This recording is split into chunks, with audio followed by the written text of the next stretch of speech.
نحمده ونصلي على رسوله الكريم اما بعد فاعوذ بالله من الشيطان الرجيم بسم الله الرحمن الرحيم فإن آمنوا بمثل ما آمنتم به فقد اهتدوا أشداء على الكفار رحماء بينهم رضي الله عنهم ورضوا عنه۔ سامعین محترم، ماہ محرم الحرام اسلامی سال کا پہلا مہینہ ہے۔ اسلامی تاریخ میں قربانیوں کے اعتبار سے یہ مہینہ بڑی اہمیت کا حامل ہے۔ جہاں ایک طرف 10 محرم الحرام کو نواسۂ رسول حضرت حسین ابن علی رضی اللہ تعالی عنہ کی شہادت ہے، تو دوسری طرف 1 محرم الحرام کو خلیفہ دوم مراد رسول امیر المؤمنین حضرت عمر فاروق رضی اللہ تعالی عنہ کی عظیم الشان شہادت ہے۔ لیکن مسلمانوں کی اکثریت کو یہ پتہ نہیں، یہ معلوم نہیں، یا اگر پتہ ہے تو وہ روایتی انداز میں شہادت حسین کا تذکرہ تو کرتے ہیں، لیکن اسلام کے اس عظیم جرنیل خلیفۃ المسلمین خلیفہ دوم حضرت عمر فاروق رضی اللہ تعالی عنہ کی شہادت کا تذکرہ نہیں ہوتا۔ تو آج اسی مناسبت سے خلیفہ دوم حضرت عمر فاروق رضی اللہ تعالی عنہ کی مختصراً سیرت اور ان کی شہادت کا تذکرہ ہوگا۔ ناظرین مکرم، سیدنا عمر فاروق رضی اللہ تعالی عنہ کی زندگی اسلامی تاریخ کا وہ روشن باب ہے جس نے ہر تاریخ کو پیچھے چھوڑ دیا۔ آپ رضی اللہ تعالی عنہ نے ہر اعتبار سے ایسے کارہائے نمایاں سر انجام دیے کہ انسانی تاریخ اس کی مثال پیش کرنے سے قاصر ہے۔ حضرت عمر فاروق رضی اللہ تعالی عنہ مراد رسول ہیں۔ رسول اللہ صلی اللہ علیہ وسلم نے اللہ تعالی سے دعا مانگی تھی کہ پروردگار اسلام کو عمر بن الخطاب یا عمر بن ہشام سے تقویت دے، جو بھی ان دونوں میں سے تیرے لیے محبوب ہو۔ اس لیے حضرت عمر فاروق رضی اللہ تعالی عنہ مراد رسول ہیں۔ حضرت عمر فاروق رضی اللہ تعالی عنہ کے اسلام لانے کا ایک تو مشہور واقعہ ہے، لیکن اس کے علاوہ بھی حضرت عمر فاروق رضی اللہ تعالی عنہ کے اسلام قبول کرنے کے سلسلے میں ایک روایت یہ بھی ملتی ہے۔ حضرت عمر فاروق رضی اللہ تعالی عنہ خود فرماتے ہیں کہ میں ایک دفعہ نبی پاک صلی اللہ علیہ وسلم کو چھیڑنے کی غرض سے نکلا تو میں نے دیکھا کہ آقا دو جہاں سرور کونین صلی اللہ علیہ وسلم مسجد حرام میں داخل ہوئے۔ نماز ادا کرتے ہوئے آپ علیہ السلام نے سورہ الحاقہ کی تلاوت شروع کی۔ فرماتے ہیں میں کھڑا سن رہا تھا۔ فرماتے ہیں کہ میں قرآن کریم کے اسلوب سے متاثر ہو کر سوچنے لگا کہ یہ کسی شاعر کا کلام ہے۔ ابھی یہ خیال میرے دل میں گزرا ہی تھا کہ آپ صلی اللہ علیہ وسلم نے یہ آیت تلاوت فرمائی، وما هو بقول شاعر قلیلا ما تؤمنون، کہ یہ قرآن کسی شاعر کا کلام نہیں ہے مگر تم لوگ بہت کم ایمان لاتے ہو۔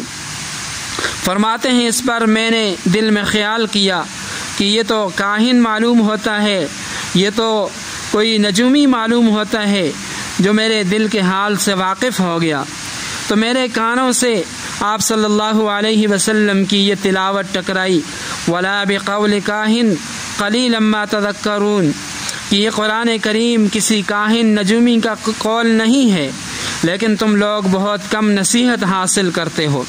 فرماتے ہیں اس پر میں نے دل میں سوچا کہ پھر یہ کیا ہے، تو نبی پاک صلی اللہ علیہ وسلم نے یہ آیت تلاوت فرمائی، تنزیل من رب العالمین، کہ یہ قرآن کریم رب تعالیٰ کا نازل کردہ اللہ تعالیٰ کا کلام ہے۔ پھر آپ صلی اللہ علیہ وسلم نے آخر تک سورت تلاوت فرمائی اور فرماتے ہیں کہ میرے دل میں اسلام پوری طرح گھر کر چکا تھا۔ یہ واقعہ حضرت عمر فاروق رضی اللہ تعالی عنہ خود بیان کرتے ہیں، جو ان کے اسلام لانے کا سبب بنا۔ ناظرین مکرم، حضرت عمر فاروق رضی اللہ تعالی عنہ کے ایمان لانے سے اسلام کی تاریخ میں ایک نیا دور شروع ہوتا ہے۔ چنانچہ ان سے پہلے 40 یا 50 لوگ اسلام لا چکے تھے۔ عرب کے مشہور و معروف بہادر سید الشہداء حضرت امیر حمزہ رضی اللہ تعالی عنہ بھی اسلام قبول کر چکے تھے، لیکن اس کے باوجود مسلمان اپنے فرائض اعلانیہ طور پر ادا نہیں کر سکتے تھے، اور بیت اللہ میں تو نماز پڑھنا بالکل ممکن نہیں تھا۔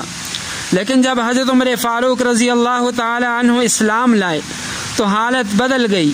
حضرت عبداللہ بن مسعود رضی اللہ تعالی عنہ فرماتے ہیں کہ جب عمر اسلام لائے تو وہ قریش سے لڑے، یہاں تک کہ بیت اللہ میں نماز پڑھی، اور ان کے ساتھ ہم نے بھی اعلانیہ طور پر نماز پڑھی۔ حضرت عمر فاروق رضی اللہ تعالی عنہ کی بڑی عجیب و غریب نرالی شان تھی۔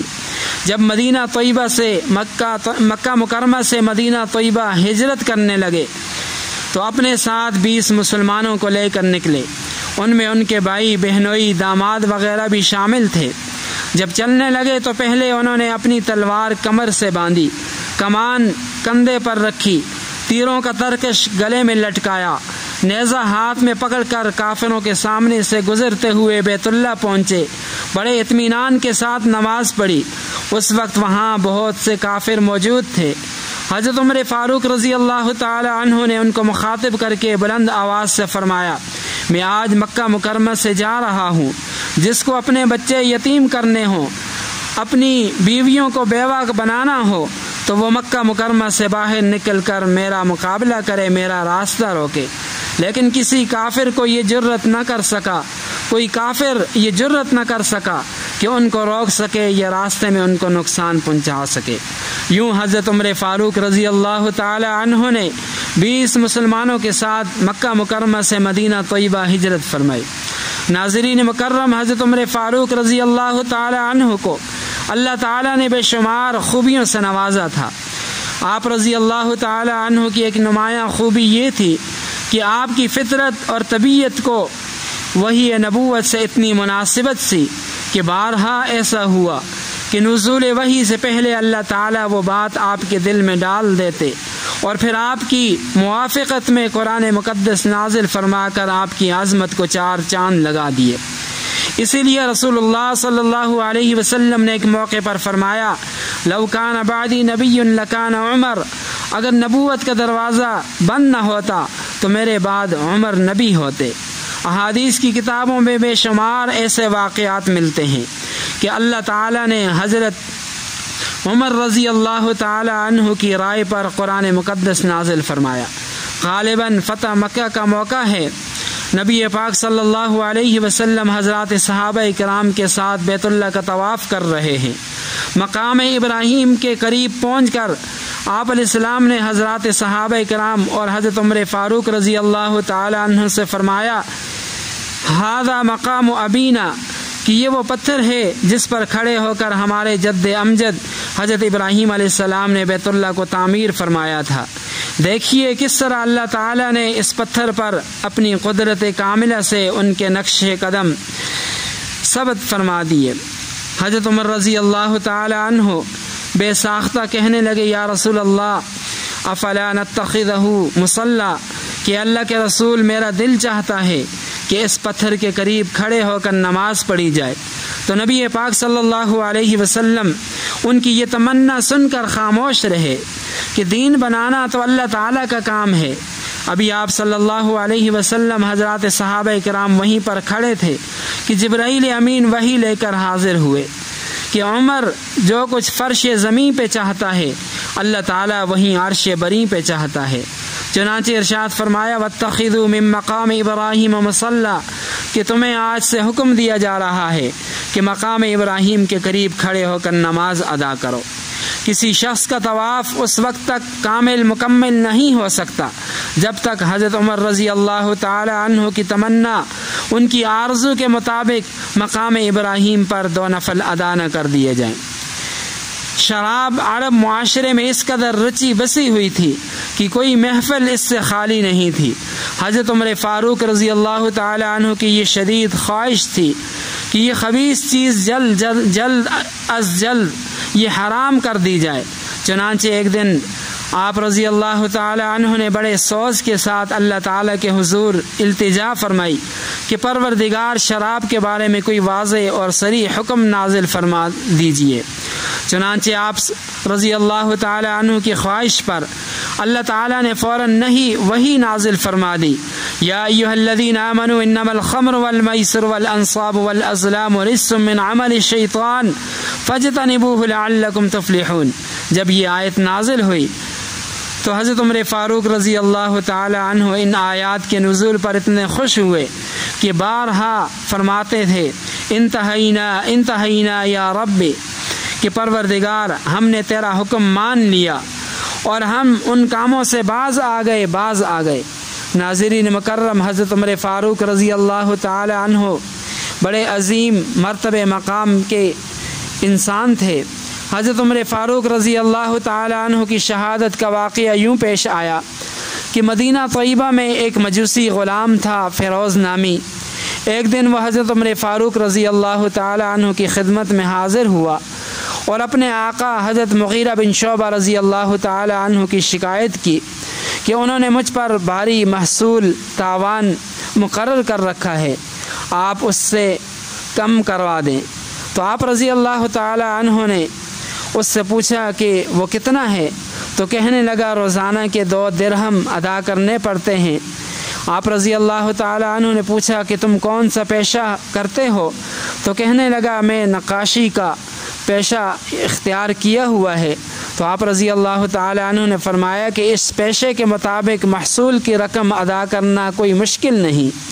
چنانچہ وہ سخت ناراض ہو کر چلا گیا، اور دوسرے دن جب حضرت عمر فاروق رضی اللہ تعالی عنہ صبح کی نماز پڑھانے کی غرض سے جیسے ہی مصلی رسول پر کھڑے ہوئے، آپ رضی اللہ تعالی عنہ نے نماز شروع کی تو یہ بدبخت انسان محراب میں چھپا ہوا تھا۔ اس نے پے در پہ خنجر سے وار کیے، آپ رضی اللہ تعالی عنہ شدید زخمی کر دیا، اور بالآخر 1 محرم الحرام سن 14 ہجری کو آپ رضی اللہ تعالی عنہ کی شہادت واقع ہوئی۔ اللہ تعالیٰ کا کرم دیکھیے کہ حضرت عمر فاروق رضی اللہ تعالی عنہ کو اللہ تعالیٰ نے ان کی تمنا، ان کی خواہش سے بڑھ کر عطا کیا۔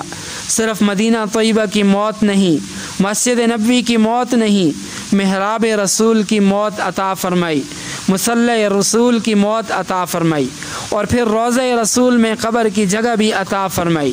ناظرین مکرم، حضرت عمر فاروق رضی اللہ تعالی عنہ کے دور خلافت میں اگرچہ مال و دولت کی بڑی ریل پیل تھی، ایک عام آدمی کا معیار زندگی اتنا بلند تھا کہ آج ہم اس کا تصور بھی نہیں کر سکتے، مگر اس کے باوجود آپ رضی اللہ تعالی عنہ نے اس مال و دولت سے ذاتی طور پر کوئی فائدہ نہیں اٹھایا، نہ ہی کوئی جائیداد وغیرہ بنائی، نہ کوئی مکان بنایا، نہ کوئی اور چیز بنائی، بلکہ آپ رضی اللہ تعالی عنہ کی شہادت کے بعد، ان کے کفن دفن کے بعد، جب آپ رضی اللہ تعالی عنہ کے لین دین کا حساب کیا گیا تو آپ رضی اللہ تعالی عنہ کے ذمے 86,000 درہم کا قرض نکلا، جو آپ کی وصیت کے مطابق آپ رضی اللہ تعالی عنہ کا مکان بیچ کر ادا کیا گیا۔